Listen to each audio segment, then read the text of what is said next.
In this guide, I'm going to show you how you can recover deleted TikTok videos. Before we do dive into this guide, make sure to like the video and subscribe to the channel with all notifications on. It really does help the channel. Lets us know that you want more content like this. We'd greatly appreciate it. And if at any point through this guide you do have any questions, just ask them down in the comment section below and we can help you out further. I'm going to be doing my best to reply to every single comment down there. But maybe you deleted a TikTok by mistake or you just changed your mind. Here's how you can actually bring it back. Begin by opening up TikTok and going to your profile by selecting the icon down in the bottom right corner, and from here tap the three lines up in the top right and select settings and privacy from the very bottom. Now from here scroll down, and what you're looking for is the activity center. You may have to scroll down a little bit in order to go ahead and see this, but essentially go and find that activity center and open it up and look for the recently deleted tab just like so and open it up.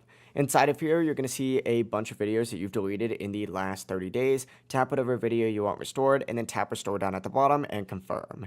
Now, when you head back to your profile, you're going to see that video in there, and it's going to be restored. If this guide did help you out, make sure to like the video and subscribe to the channel with all notifications on. It really does help the channel and lets us know that you want more content like this. We'd greatly appreciate it. And if at any point through this guide you do have any questions, just ask them down in the comment section below, and we can help you out further. I'm going to be doing my best to reply to every single comment down there. Have a great rest of your day, though.